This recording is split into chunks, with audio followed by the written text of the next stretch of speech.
Bote na bino ebele bandeko balandi baninga babone ya chaîne oyo tolingaka biso nyonso la voix céleste. En tout cas merci pour na kozwa suma koki ya koyeba kozala boso na bino matondi pa nzambe o asele ke tozala vraiment retrouvé parmi les vivants na mokolelo. Avant tout banda nyonso kaka matondi na pa nzambe. Merci beaucoup pour na papa Alvin Bea na musala kitoko pour na ba inspiration na koko bosa na yote mama Sarah Lilonga futur député na kati ya Changu tozana ye elongo pona ko soutenir mkonza mboka le président Fachi Beton bambote belé bande kolanga kuna na mboka Luozi surtout l'université libre de Luozi bande ko bakambi ya université wana nzamba pombola bino parce que bosala qui est témoin na manianga zala bo formé. En tout cas je suis fier de cette université.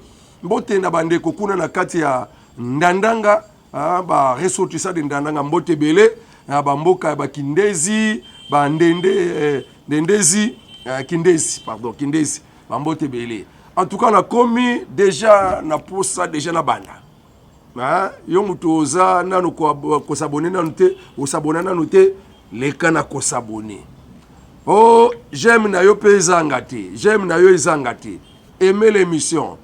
C'est vraiment la meilleure aide au couple sabiso ko sala biso aimer l'émission pour nous faire vivre émission pour nous ndimisa yango endi mama na YouTube et single ba j'aime za la kabato ba aimer émission ba za lebele kaka tango zo kota vraiment na sengi o aimer émission o kabola pe ba musuba yeba makambu toko loba lelo ya makambo ko sakana te ba vraiment makambo ya kokundo la penza toke kundo lango afin que vérité bana kozala koyebana.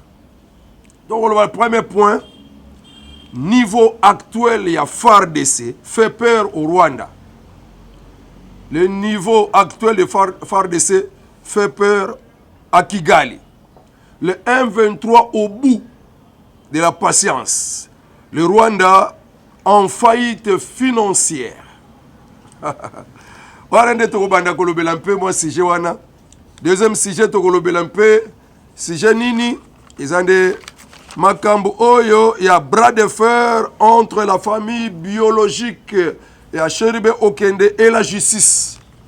Bras de fer, mon boyo kanizate. Bon, tozo ma penzate, est-ce qu'il y a solo penza oyo zo ça la bras de fer et ça penza famille biologique ou bien famille politique? Bokoye bango kana kati yawa. Plusieurs ONG congolais plaident pour que les opposants puissent quitter la prison.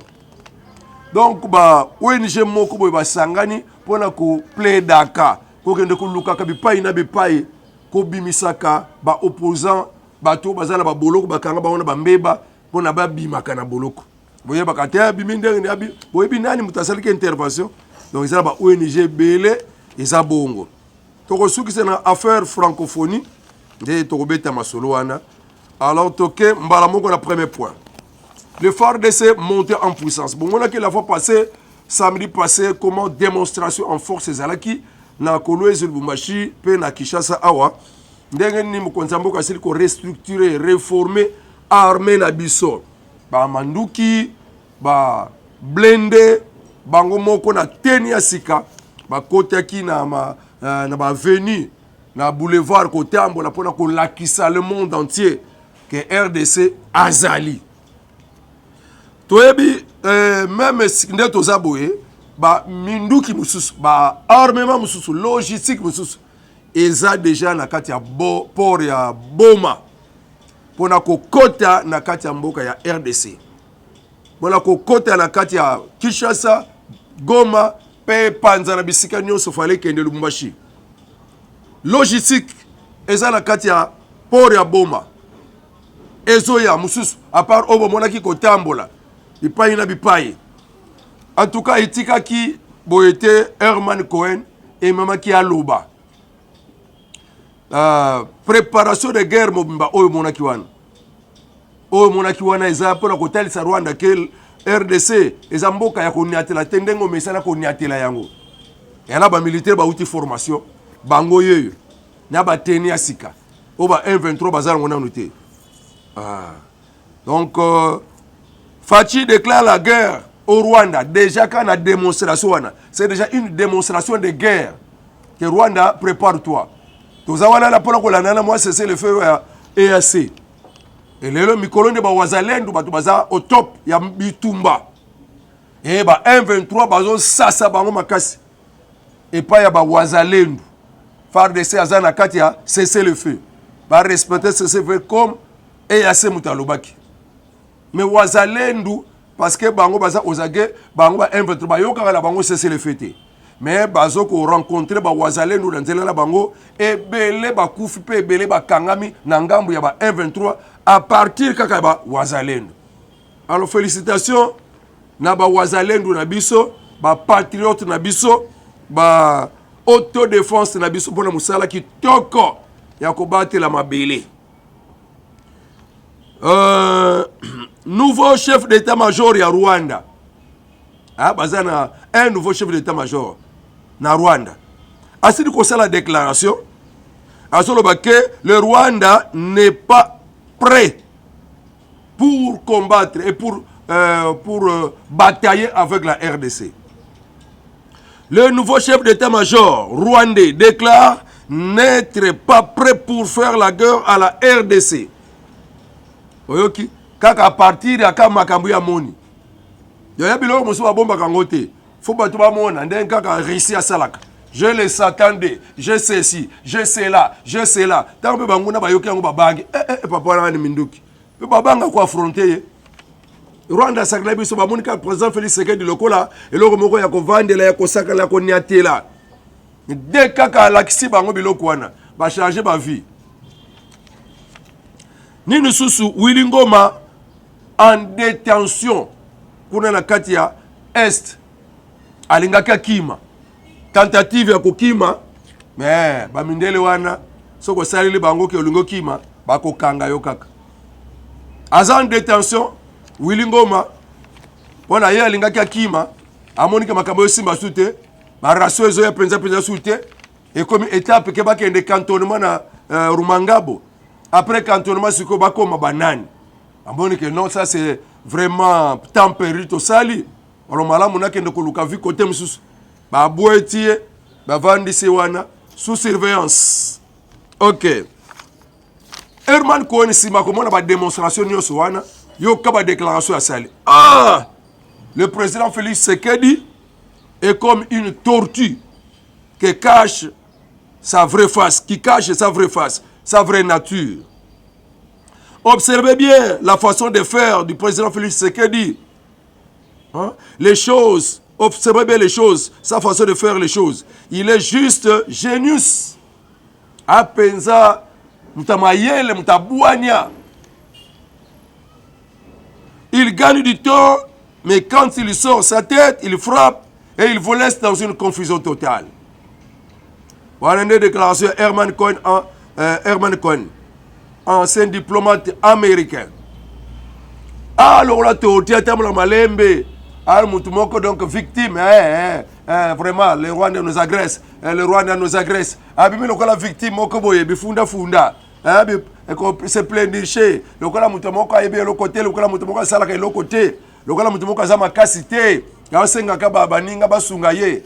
Je suis agressé, je suis agressé. Or, c'est quelqu'un qui fait des choses n'a cessé. D'après Herman Cohen. Jamais un civil ne peut pas organiser une armée d'une telle manière. Félix Tshisekedi joue aux victimes, mais en réalité, c'est un gagnant. C'est ça. L'inquiétude de la communauté internationale. Car, jusque-là, on ne maîtrise pas encore sa nature. Voilà. A détaillé que la communauté internationale, on maîtrise la penza papote. Ah, le kola mutumoko, ah, ma cassité, le kola lembele, mais un seul temps, mon kaka prou, alongi, abimis ma cassinae, pembala moko, biso communauté internationale, tous a sué le koko salate. Alors, toké, na deuxième sujet, wale zakinde, makambu ya Herman Cohen, nenga zo tombo la mokonza mboka, nenga pesi ba félicitations, que réellement, il est civil, mais il a réussi à organiser l'armée Mindouk bozaki na embargo, mais au commun ba blindé, quand est-ce que ça qui en commande, ça dépasse l'entendement de la communauté internationale. Oh, secrétaire général d'ONU, il y a ONU pour la Kolobake, d'ailleurs biso toza na Mindouk était au kokone no kola ba 123, ba l'équipe biso de performance.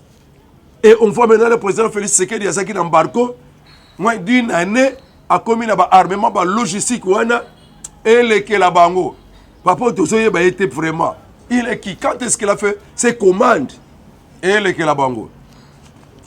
Bras de fer entre la famille biologique de Cheribe Okende et la justice. Et bandi ndengeni.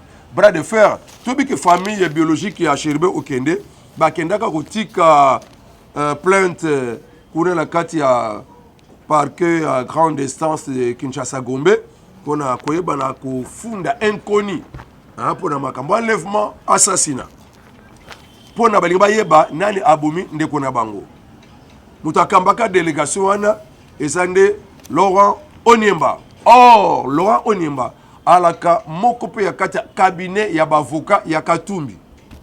Alors on ne savait pas par quelle magie Laurent Oniemba a commis membre de la famille biologique ya Cheribe Okende. Yende mutakamba ki batu bakende kotika plainte wana. En tant que famille biologique, bazaki na posa baye banani abomeli bango ndeko.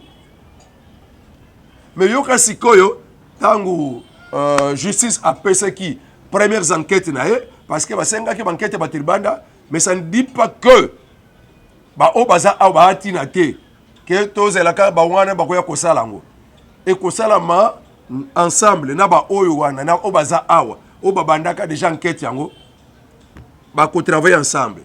Alors tant ba travailler déjà première équipe da PC résultat ya police scientifique a écopé ça résultat.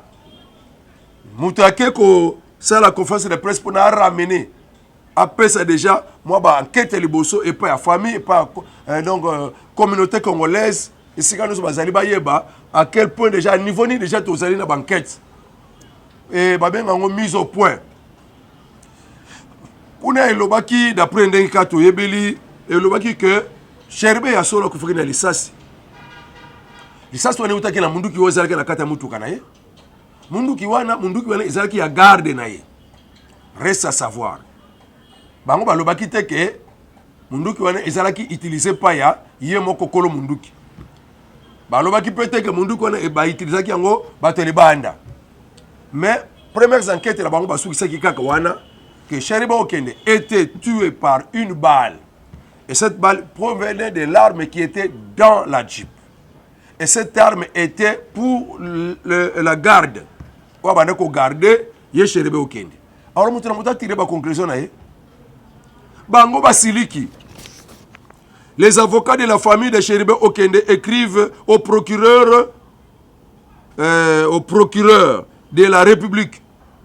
Il y a parquet de grande instance Kinshasa Gombe. Bango Bazolo Bake, voici les exigences formulées.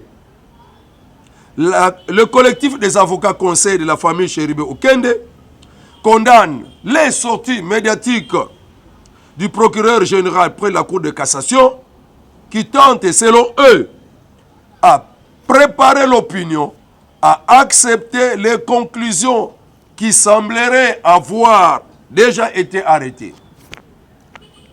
Ceux qui bozala qui famille, bolinga bo sepela boyo ka déjà ma première résultat enquête. Mais beaucoup de côté les mélango, que non bino bozo préparer opinion pour déjà mutu na bino boyeba ki au football loba. Est-ce que famille bakolo babongo mutazolinga koyeba nani abominde ko na bango. Mais ba télé mela rapport et enquête, mais pas nani boke funda kaka pa batuana. Est-ce que boke loko porter plainte na poto na justice internationale to boke ko pesa ka plainte pa bango. Ce que vous avez la bango, que vous avez un rapport na bino liboso. Mais vous avez déposé la plainte à qui? Comme funda bango moko. Bazo continue. En effet, nos clients, nos familles biologiques, désapprouvent les conférences de presse tenues par le ministère public, présentées par le procureur près de la Cour de cassation, au cours desquelles il fait des affirmations sur les circonstances de l'assassinat de Chéribé Okende, qui serait mort par une balle et en l'absence de toute autopsie. Babito moto sepeli langote. Ndio pesi rapport wana. Ba conférence de presse na wana. To sepeli langote. En tout cas toza indigné. Obana koloba ke ndeko labisa kufa kina lisasi. Lisasi wana utaki na munduki wana. Munduki wana ezaki ya garde wana. Sans que autopsie ba makamango utu wapi. To sepeli langote. Est-ce que famille akoloba bongo? Or famille a prêter attention. Famille kuta ko prêter attention pour na koyeba tonto zo amuto abomier. Parce que la famille est ni Ngamba Katumbi ni Ngamba président Félix Tshisekedi.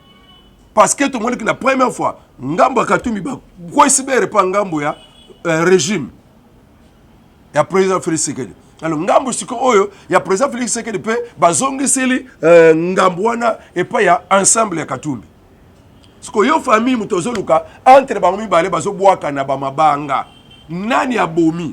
Mais tala siko position ya bato bazomi benga ke bato ya famille baboyi koyoka ke bakufa kina lisasi baboyi koyoka ke mundu ke bomaki ezaki ka yango na mbutuka baboyi koyoka ke nkolo mutuka nkolo munduki wana ezande garde usomona ke Laurent Oniemba oya bimaki lokola membre de famille représentant ya ba collectif des avocats de famille au monde a déjà que azane collectif azokamba collectif des avocats na famille biologique té mais azokamba collectif des avocats ya famille politique parce que Oniemba c'est Katumbi et maintenant il parle au nom de la famille mais tel ba argument na ye est-ce que c'est ça que la famille veut muto oboke ko tike la plainte azolo ba apesa rapport boboy ko yoka ye bo ça autopsie té yoka to continuer. Les avocats de la famille exigent le respect de la présomption d'innocence. Bato famille, il faut qu'on respecte ma cambozo salwana, ils ont incriminé déjà garde. Ils ont incriminé déjà garde. Or que garde preuve zananoute. Donc il faut qu'on respecte présomption d'innocence. Garde zanon innocent. Mais puis nous on a posé boye banane à bomi. Tant que ba dit qu'on l'accès nous ba piste allez. Ma bé. Voyez que comme ma famille, vous n'êtes pas de la famille, vous êtes de la famille politique. Par conséquent, les avocats de la famille exigent la fixation de la date probable de l'autopsie. Balingba yeba date autopsie ko salama. Neba sengi bongo. Balingba yeba identité ya autorité judiciaire oyo azana makoki ya kopesa ka information. Ya koleka ka kopesa ba communiquer ya makambuana. Pour na bango procureur près ya cour de cassation azana makoki wana te yo kama solene ngozokende siko ensemble ya Moïse Katumbi pe na bango moko basalaki ba déclaration à part oyo déclaration à famille bango pe balobaki que ensemble pour la République a exprimé son indignation contre la démarche de la justice congolaise dans l'enquête menée pour l'assassinat de Chéribé Okende. Bango balobi que baza indigné bazo exprimer indignation na bango kaka ndenge ya famille pona sortie médiatique ya procureur près la cour de cassation. Nous exprimons notre indignation face à l'attitude et à la communication du procureur général près la cour de cassation. Au moins siko ba argument ya Katumbi ya famille ya Katumbi et que kokutana na argument ya collectif ya ba avocat ya famille biologique. Donc, même argument, même revendication. Comment parti politique oyo ba lobi ke yonde mutoza mobomi. Ya lobi ke Félix Mutaza mobomi. Si ko bino famille bozumbo yeba entre bango mibale na za mobomi. Mais bozana ba déclaration ezokutana lokola ya bango. C'est que na famille famille politique, na famille biologique ya Chéribé Okende. C'est que bino nyonso makanisa bino ke régime mutabomi. Voilà tout qui a besoin d'enquête. Le rôle est déjà bon. Alors la famille politique de Katumbi s'indigne. Cette indignation est survenue en ce que la Cour s'est prononcée de dire que le défunt Chéribé Okende a été tué par balle. donc bango eloko tinde bango bazala indigné po kaka bayokaki ke cour alobi ke babomaki na masasi nde yango moto indigné bango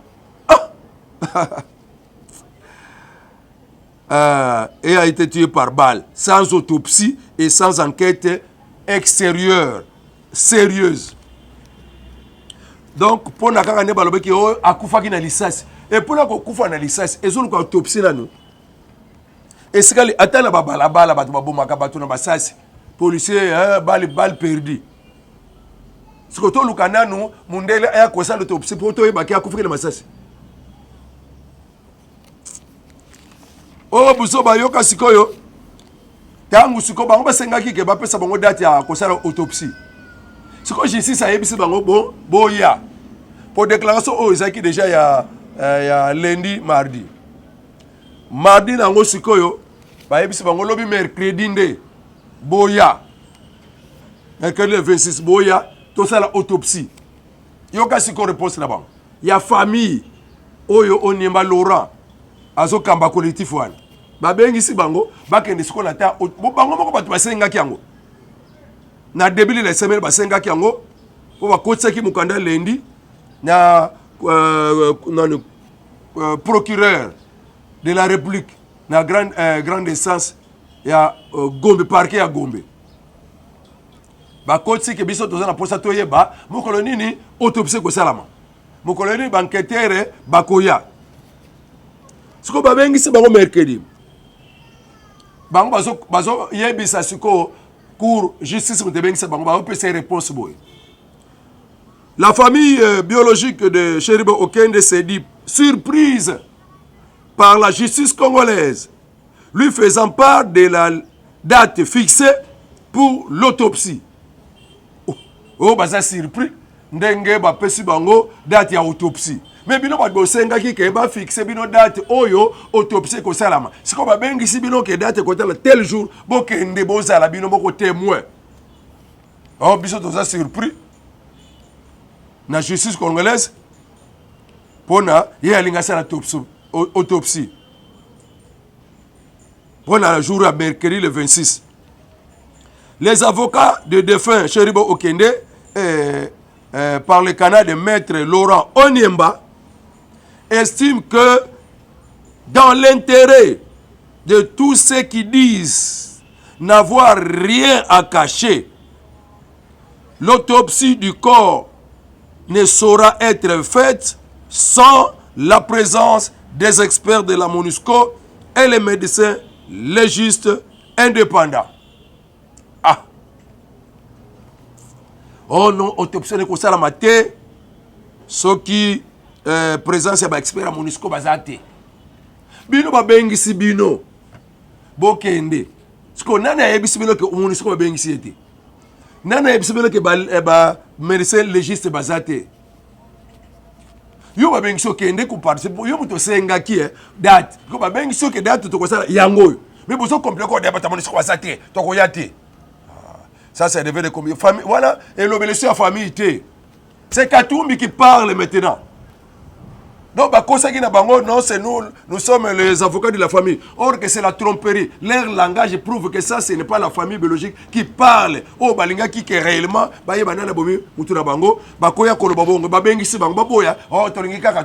ça, c'était les exigences. Il y a Katumbi, États-Unis, c'était les exigences de Katumbi, mais pas la famille. Famille pour la bomi. Banquette salama. Alors c'est M. Laurent Onyemba, au nom de Katumbi, mais qui se passe comme membre de la famille pour nous déclarer, embrayer la justice et qu'on tient au boulot de la catégorie congolais. Alors la question que la population congolaise se demande, comment les avocats corrompus veulent distraire la population pour vouloir bloquer la justice de poursuivre ses enquêtes. Pour bloquer la justice, vous pouvez déposer plainte de Benokuna. Mais vous pouvez à la banquette. Pourquoi vous déposez plainte de MONUSCO? Maintenant, avant tout, il y a autopsie entre la MONUSCO et Binomoko qui peuvent être des vrais témoins et c'est qu'à autopsie de Salamela. Vous-même, vous êtes témoin, on a MONUSCO. Vous êtes témoin, on vous appelle. Oh, ça c'est embryer les gens. En tout cas, le peuple congolais, il parle au nom de sa famille politique, mais pas au nom de la famille biologique. La famille biologique n'a rien à voir, n'a pas MONUSCO, n'a rien à voir, n'a pas Moussousouane. Ils veulent savoir qui a tué leur frère. Plusieurs ONG congolais plaident pour la sortie des opposants dans les prisons. Les opposants belé bozo na ba prison bazo bimalelo, Jean-Marc Kabundo, biselele, oh nani Moussousouane, Moutoua MLP, Franck Diongo, il y a eu des interventions. Kaka ya bato ba droit de l'homme, kaka bato ba ONG oyo ba na Congo na musala mon côté, mais ba côté la Kabango. So ba kangie ti ba koluka ba sala manœuvre croyant que le corps ba innocent, or que bangonde ba sala ka ke bango ba sala ke ba lobisa ye, bango ba sala ke bango ba sala misalo ba sala kama be. Aso ba kangami, ils sont les premiers ya ko ne ko lobela bango, ya ko ne ko plaider ka bango. Pona bango. Net ba ONG oyo.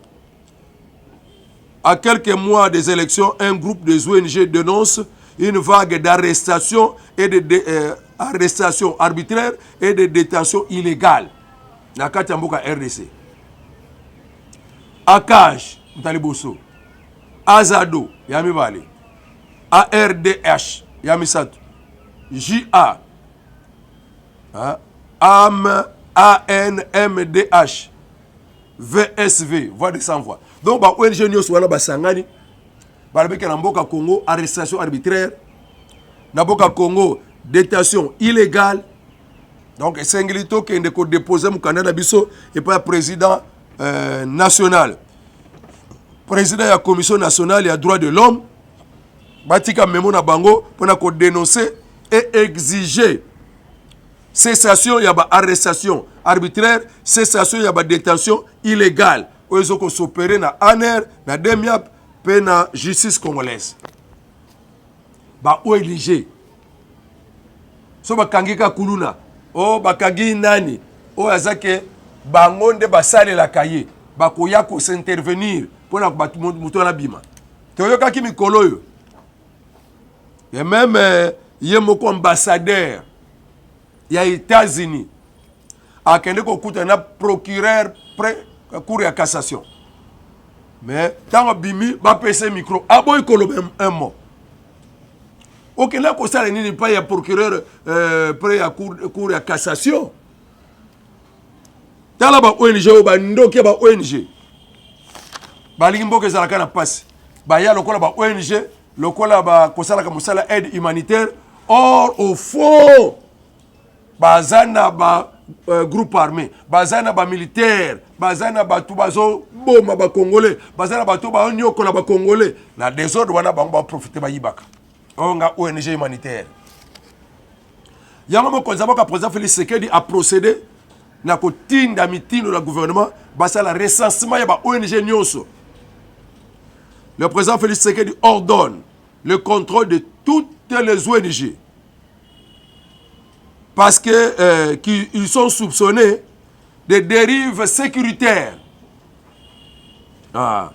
Avec des employés ayant un passé militaire, plusieurs rapports renseignent une dérive sécuritaire par certaines institutions humanitaires opérant en RDC.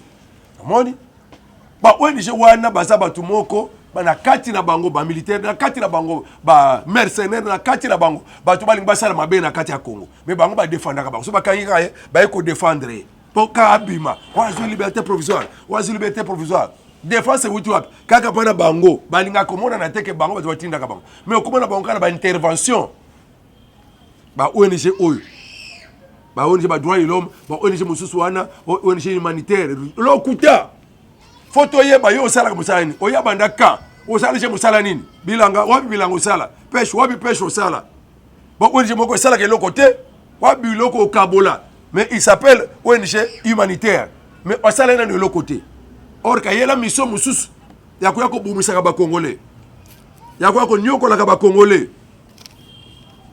ya mo konza boka félicitations na rapport wana La RDC compte une centaine, sans coût de mouquet. Une centaine. Donc, il y a 400, 500. Il y a un secrétaire général, il y a OIF, Louise Mushikiwabo, au 9e jour de la francophonie. On n'invite pas un organisateur. Il fait partie de l'organisation. Elle n'a pas besoin d'être invitée. Canada envoie une délégation importante des athlètes et la délégation gouvernementale. Bravo pour Canada. Sécurité. Il n'y a pas de restrictions en ce qui compte. Donc, il y a une méthode de moko ya konyoko la ba congolais. Pour la Cambodge, la manifestation de Fayou la bongisa marche dans le même jour que Kwana. Autozana masano na biso ya francophonie. Ya yangwana mukola linga bongisa marche. Quel démon sorcier. Abi que soto pekisango. Et ça, c'est pour la Tozoko utiliser la méthode, il y a restriction. Mais ça, pour la baby, ça, ma solo, il y a batouté. Et ça, déjà, il y a 2000 athlètes déjà basés sur le terrain. Bamusu bazoya kaka, bazoya kaka. Bakosa kibilo, 20 mai zikimoto, 20 mai zikimoto, 20 mai zikimoto. En tout cas, beaucoup de gens bandoki. Invention. Moto zo pela mutu moko pela. Moni, 20 mai pele moto. Ba tumite ma posa ba kufa. Donc, avec mes bateaux, ils ont un oh, en tout cas, francophonie, à zéro. Makambo Izali, merci beaucoup na Nyonso wana. Cette kikuni a sepela ki mingi pour nager la francophonie. Alors, le but que c'est une opportunité pour nous de montrer au monde que ce qui nous unit est plus fort que ce qui nous divise. Ah, merci beaucoup, Kaka. Kaka Ntibala Lobakango. Ce qui nous unit est plus fort que ce qui nous divise. Donc, papa, cette qui connaît le bien, j'ai oyo, et qu'on unit bisoto bosani, partenaires politiques na bisoto bosani ango. Totali balje, Congolais to zonge sikamoko. Na message wala papa cette qui connaît, félicitations. Sénateur Mouyumba Lobi, Koya, il y a secrétaire général de la francophonie, et Zande, erreur diplomatique et pas yaba organisateur Bakambiamboka ya Congo. De ne pas inviter secrétaire Wana. Et à désapprouver peu, manœuvre à désapprouver. Et à mon avis inacceptable, manœuvre au ya Rwanda, pour que tambola na ba instance ya bamboka mususu, à travers leurs représentants pour ko fingi saka ko boy saka batu mboka ya Congo wana pe ezali ya mabe pour na Rwanda. Donc wana ndeto sukisa wana Nzambe abana kopambola bino apesa bino kimia apesa bino esengo na bandako na bino wana ezaki mwana manyanga José Matuvangwa nde azalaki na bino longo communicateur UDPS ambotelanga na bandeko nyonso ensemble pe ba PPRD bandeko nyonso on Nzamba kela biso lokola boza bato lokola nga Nzamba kela na koyela bino te na lolengi wana politique opposition ezalaka ki nemite ki ndokite opposition ezalaka kosunga gouvernement pona amata mais ya biso Congo etikali so opposition te et comme eloko mosusu tokobenga wana bundoki OK plus 243 89 92 51 866 avec Dieu nous ferons des exploits. Au revoir et à la prochaine. Kiambote Keno.